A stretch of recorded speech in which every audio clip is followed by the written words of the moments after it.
you're over here in quadrants 2 or 3, I think in quadrant 4, this formula also works, right? Because it gives you, so if b is negative, then that formula also, oh, sorry, this should be the angle whose tangent is. That's an inverse function there, right?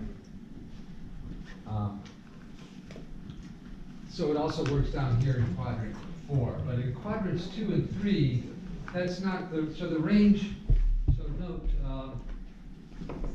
the range of the inverse tangent function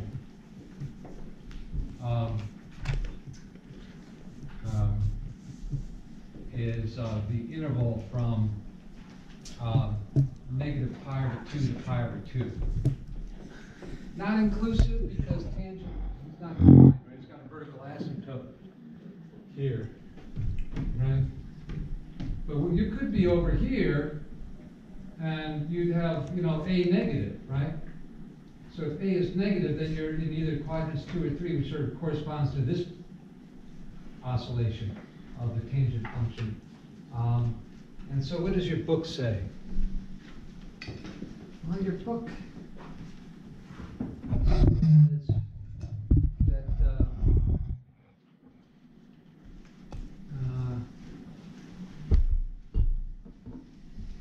well, they give you a particular example. They give you a particular example, and then they generalize it. We're able to do this because the coefficients are precisely the cosine and the sine of a particular number. In this case, right? So let's start out with the right-hand side here, right? So how can we expand this?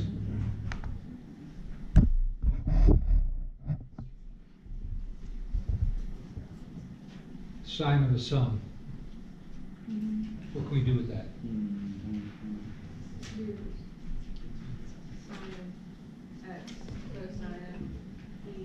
Yeah. What's that called? Addition. The addition identity, right.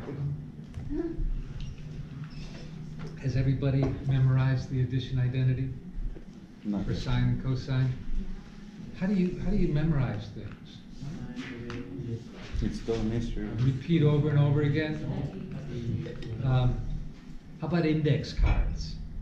Get yourself a stack of 3x5 cards, write down the things you have to memorize, and then just leaf through them periodically.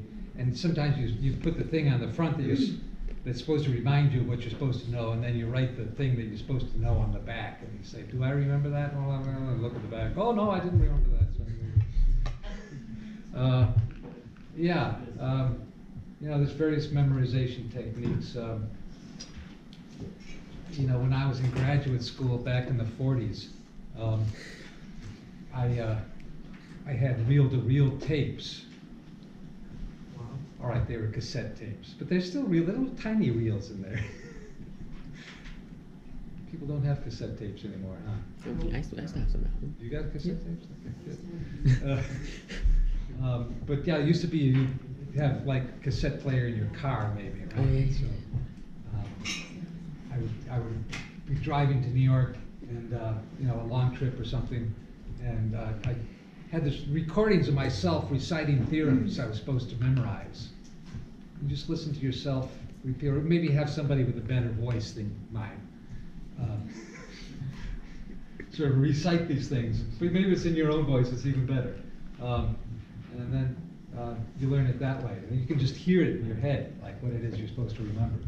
You can hear somebody saying it. Whatever. But yeah, so the sine of x, the cosine of phi. And then with sine, you keep the sign, so it's plus. So cosine of x, sine of phi. Like that.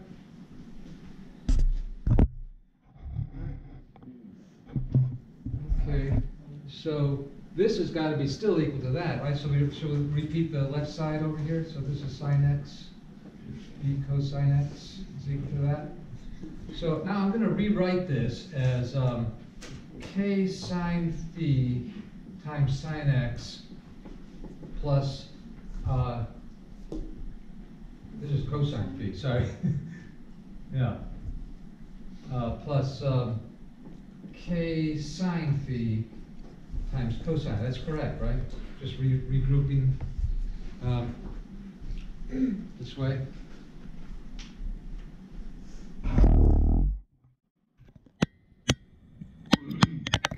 And so now look at the left side and look at the right side. I know this is one equation with two unknowns, right? But there's something about sine and cosine that means that we can get two equations out of this. And the thing about sine and cosine is that sine is odd and cosine is even. Mm.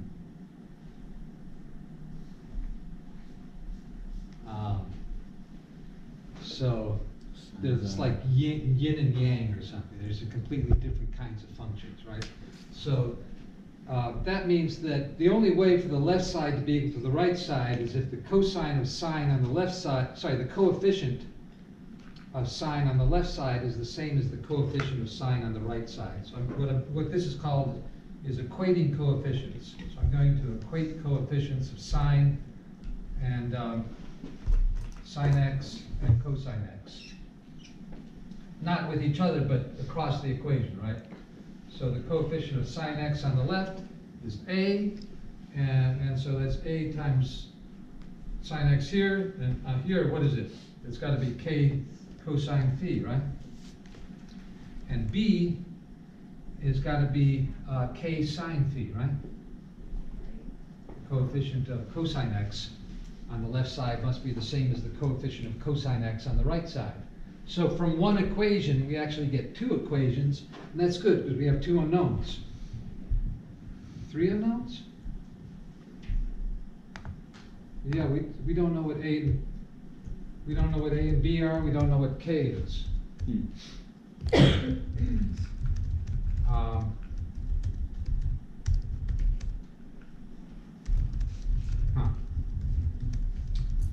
But I would say this, that, okay, if this is true, then a squared plus b squared is what?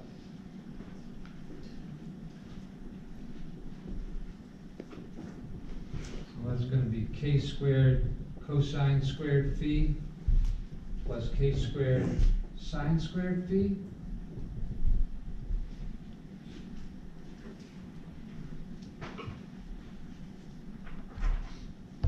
What do you do with that?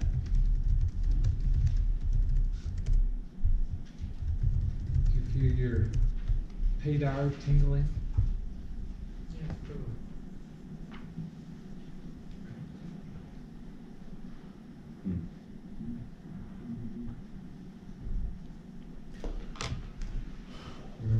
Pedar was the word I invented for Pythagorean radar. That's the Pythagorean identity. You're sensitive, you feel it in the equation. So all of that is equal to where's Pythagoras in here? Isn't it just cosine squared and sine squared? Yeah. What can I Equal to can one? factor out the Yeah. coefficient k squared, right? Yes. Yeah, and then just turn it to 1. Yeah, so this is just k squared, right? So that's how I get k. I say k is going to be the positive square root, I guess. We're going to take k to be positive, huh? Of a squared plus b squared. Why do we want k to be positive? Because it's like the amplitude of this thing, right? I suppose if you made it negative, that would work too, but let's just keep it positive. Simplifies things, right? All right, so that's k. And right, that confirms what we said, right? That it should be, right? So we got k. How about a and b? Well, we're not so much interested in a and b separately as we are in their ratio, right? Because we want to say that the tangent of b over a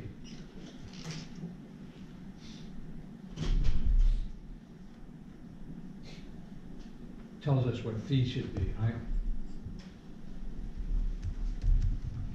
So if we take another way of looking at this is to say the ratio of b to a is going to be k sine phi over k cosine phi, right? So the first time I said, well, the sum of the squares should be equal to the sum of the squares. That gave me this equation. I could solve for k.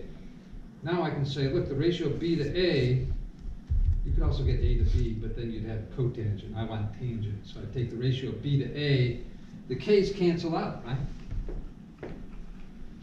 And that leaves me with tan phi. Okay, so this equals tan phi, right?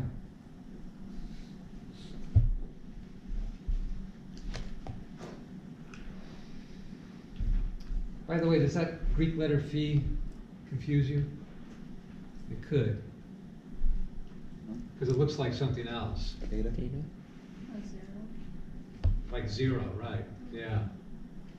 It's not zero. How does that happen? Guess sometimes people talk about the null set, and they use the symbol very similar to this. The set with nothing inside of it is the null set, and sometimes denoted the same way and with the same symbol. But here, phi is just an angle, right? So what angle is